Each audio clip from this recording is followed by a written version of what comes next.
안녕하세요. 성광의 박사입니다. 오늘도 만나서 반갑습니다. 여러분은 예수님이 지금 재림하신다면 맞이할 준비가 되셨습니까? 예수님은 반드시 이 땅 가운데 재림하신다고 하셨잖아요. 오늘 우리가 알아볼 인물은 아담의 족보 중에서 야렛입니다.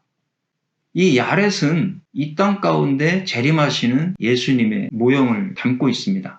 우리가 야렛을 통해서 재림을 준비해야 될 것을 말씀해주고 있다는 것을 이 시간 깨달을 수 있기를 바랍니다.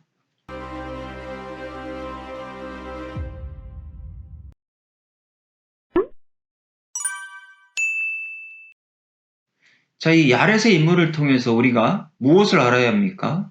예수님은 반드시 이 땅에 오신다라는 거죠. 하나님께서 예수님을 이 땅 가운데 반드시 보내신다라고 했습니다. 그러면 우리는 이 땅에 오실 예수님, 재림하실 예수님을 준비해야 된다는 거죠. 미련한 다섯 처녀가 아니라 슬기로운 다섯 처녀처럼 등과 기름을 준비해야 할 것을 말씀해 주고 있습니다. 창세기 5장 15절입니다. 마할랄렐은 65세에 야렛을 낳았다 그랬습니다. 자, 우리가 야렛의 의미에 대해서 한번 알아보겠습니다. 야렛의 이름은 예레드죠. 이 예레드가 야라드라고 하는 동사에서 왔습니다. 내려오다, 강림하다, 낮아지다, 복종하게 하다라는 뜻에서 유래가 됐다라는 거죠. 자, 이 히브리어는 명사도 다 동사에서 파생됐다라는 것을 알 수 있습니다. 그럼 야렛은 어떤 의미를 품고 있습니까? 이 땅 가운데 심판하러 오시는 예수님을 상징해주고 있는 인물이 야렛이라는 겁니다. 그럼 야렛의 삶은 어떻게 살았을까요? 예수님께서 이 땅 가운데 심판하러 오신다라는 것을 깨닫고 신앙생활을 잘 하면서 주님의 뜻대로 잘 살면서 주님의 재림을 준비해야 되겠죠. 영적으로 무대에 있다면 우리가 죄를 짓고 세상에서 내 마음대로 막 살 거예요. 그러면 예수님이 도적같이 이 땅 가운데 재림할 때 우리는 알 수가 없겠죠. 그럼 심판받을 수밖에 없는 겁니다.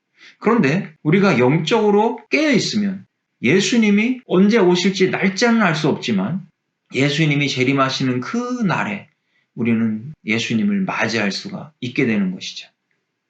야렛이 예수 그리스도의 재림의 모형이라는 것을 우리가 성경 구절을 통해서 알 수 있습니다. 유다서 1장 14절입니다. 아담의 7대 손 에녹이 이 사람들에 대하여도 예언하여 이르되 보라 주께서 그 수만의 거룩한 자와 함께 임하셨나니 그랬습니다. 자, 에녹이 누굽니까? 야렛의 아들입니다. 그런데 에녹이 이미 예수님이 이 땅 가운데 재림하실 것을 알았다라는 거예요. 그래서 사람들에게 예언하고 있습니다. 수만의 거룩한 자와 함께 임하셨나니 그랬어요. 이미 예수님이 수만의 많은 사람들을 데리고 이 땅 가운데 임하였다라는 것을 에녹이 보았다면 이 에녹은 예수님의 이 재림을 누구에게 배웠을까요? 아버지 야렛으로부터 배웠다라는 것을 우리가 알 수 있는 겁니다. 그래서 야렛은 예수님의 재림의 모형이다라는 것을 성경이 증거하고 있습니다. 마할랄렐과 야렛을 한번 비교해 보겠습니다. 마할랄렐은 하나님을 찬양했습니다. 하나님을 높이고 주님을 높이는 그런 삶을 살았습니다. 이렇게 살았더니 야렛은 재림하시는 예수님을 발견하게 되었고 예수님을 깨닫게 되었고 예수님을 맞이할 수가 있었다라는 겁니다. 그러면 우리가 마할랄렐과 야렛을 통해서 우리의 삶을 어떻게 살아야 될지 나오고 있다는 것이죠. 마할랄렐처럼 하나님 앞에 찬송하며 매일같이 예배의 삶을 사는 겁니다. 이와 같이 예배의 삶을 살았더니 야렛처럼 예수님을 맞이할 수가 있었다는 겁니다. 그러니까 영적으로 깨어 있었다는 거죠. 마할랄렐처럼 신앙생활을 하니까 영적으로 깨어 있었고 야렛처럼 준비하니까 재림하시는 예수님을 맞이할 수 있게 되었다라는 겁니다.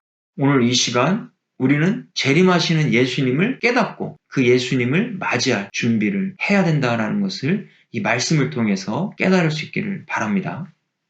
우리가 영적으로 깨어서 재림하실 예수님을 맞이하기 위해서는 어떻게 살아야 할까요? 데살로니가전서 5장 23절입니다. 평강의 하나님이 친히 너희를 온전히 거룩하게 하시고 또 너희의 온 영과 혼과 몸이 우리 주 예수 그리스도께서 강림하실 때 흠없게 보존되기를 원하노라 그랬습니다. 그러면 우리가 이 세상을 살면서 거룩하게 살고 흠이 없이 살아야 될 것을 말씀해주고 있죠. 우리가 구원받았다고 끝난 것이 아니라 구원받은 자의 삶을 살아가야 될 것을 말씀해주고 있죠. 주님의 강림이 얼마 남지 않았다라는 겁니다. 우리가 세상을 보면서 세상이 더 악해져 가고 있고 더 종말로 갈수록 부패해져 가고 있다는 것을 깨달으시고 지금 이 시대가 노아 때와 같다라는 것을 알아야 합니다.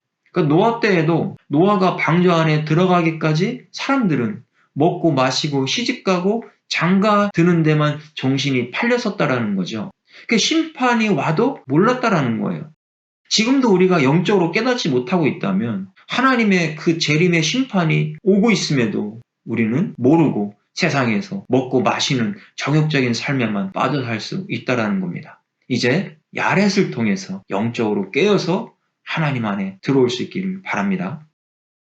야렛을 통해서 하나님 안에 들어온다는 것이 무엇입니까? 주님이 재림하시는 그날까지 우리의 영혼과 몸이 흠없이 보존하는 삶을 살아야 됩니다. 구원받았다고 내 마음대로 죄를 지으면서 살아서는 안 되겠죠. 거룩한 삶을 살아야 될 것을 말씀하고 있습니다. 또 구원받은 백성으로서 슬기로운 다섯 처녀처럼 기름과 등을 준비하는, 이것은 바로 뭐겠습니까? 믿음을 준비하는 거죠. 믿음과 거룩한 삶을 준비하여 재림하시는 예수님을 맞이할 수 있는 준비를 해야 될 것을 말씀하고 있습니다. 오늘 우리는 야렛이라는 인물을 공부했습니다. 야렛은 재림하시는 예수님을 나타내주고 있습니다. 그렇다면 우리도 재림하실 예수님을 준비하고 맞이하여 마지막 날에 천국에 들어가는 우리의 삶이 될 수 있기를 예수님의 이름으로 축복합니다. 수고하셨습니다.